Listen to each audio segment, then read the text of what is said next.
Hello guys. जैसे कि हमने लास्ट क्लास में जो हमने वीडियो बनाई थी उसमें हमने एंगल के बारे में पढ़ा था कि एंगल कैसे बनाते हैं, किस तरीके से बनाया जाता है और इसे हम कैसे डिफाइन कर सकते हैं और किस तरीके से हम स्केल और पेंसिल का इस्तेमाल करके बना सकते हैं। और अगर इसकी कोई डेफिनेशन पूछे, इसका मतलब किसे किसे कैसे लिखा जाएगा, तो आप उसे लिख भी सकते हैं। सत्य असत्य पूछे जाते हैं तो आप उसमें क्लियरली लिख सकते हैं कि हाँ, ये डेफिनेशन दी हुई है एंगल की है।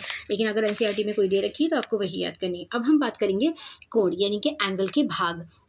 ये क्या चीज़ होती है? देखिए, एक मैंने आम लिखा है और वर्टेक्स, ये क्या चीज़ होती है? देखिए, जैसे कि मैंने आपको बताया एंगल के बहुत सारे हमें घर में एग्जांपल देखने को मिलते हैं। जैसे कि ये अगर आप देखेंगे, ये पेज है, ये मैंने आपको बताया था ना, ये एंगल बन रहा है।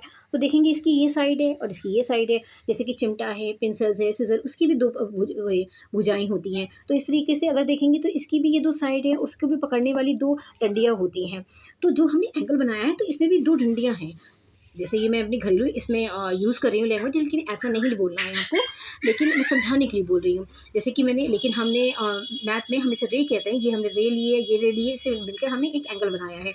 ये जो एंगल बनाया है, जब ये एंगल बन जाता है तो इसे हम रे नहीं कहते, इसे हम क्या कहते हैं? इसे हम भुजा कहते हैं। इंग्लिश में हम क्या कहते हैं? आर्म कहते हैं। तो दो बिंदु के मिलने के बाद दोनों किरणें, जो दोनों किरणें होती हैं, वो कोण की भुजाएं कहलाती हैं। क्या कहलाती हैं? भुजाएं कहलाती हैं। तो इसे हम, जैसे कि मैंने लिखा और मैंने इन्हें नाम भी दे दिया ए और बी, तो क्या नाम हो गया? ओ ए और ओ बी, ओ ए ओ बी। उसी तरीके से मैंने आपसे कहा था पिछली क्लास में कि मैं एक कोना, देखिए ये कोना बन रहा है, ये कोना, लेकिन हम मैथ्स में इसे कोने को क्या कहते हैं? शीर्ष कहते हैं। शीर्ष शीर्ष कहते हैं, और इंग्लिश में इसे वर्टेक्स कहते हैं। बिल्कुल भी आपको ये नहीं मानना है कि हम बिल्कुल हिंदी पढ़ेंगे, नहीं, आप दोनों नाम याद करेंगे। ओके, तो जिस बिंदु पर दोनों किरणें मिलती हैं उसे हम क्या कहते हैं? शीर्ष कहते हैं। ठीक है, तो इस तरीके से ये हमारे इसके नाम हो, ये इसके भाग हो गए, ये भुजा हो गई और ये कोना यानी कि शीर्ष हो गया।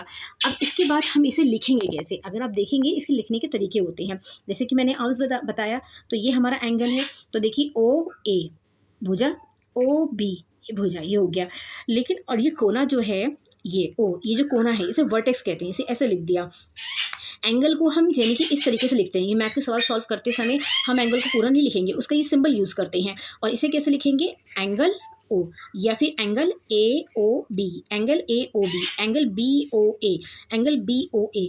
जो ये कोना है ना, शीर्ष, वर्टेक्स, इसे जो भी नाम दें आप, जरूरी नहीं ओ दें, तो उसे आप कहाँ लिखेंगे? बीच में लिखेंगे। तो आप इसे सिंपल ऐसे लिखेंगे या फिर आप उसे बीच में लिखेंगे। कभी भी उसे आप आगे पीछे नहीं करेंगे, वरना ये गलत हो जाएगा। यही इसके लिखने का तरीका होता है, और ये साइन यूज़ करेंगे आप। ठीक है, अगर ये हो गया हमारा एंगल क्या होता है और एंगल के पार्ट, उसके लिखने का तरीका। अगर आपको मेरी वीडियोस अच्छी लगी हो तो प्लीज़ आप इसे लाइक करिए, सब्सक्राइब करिए, शेयर करिए, और कुछ भी कमी हो तो प्लीज़ कमेंट करिए।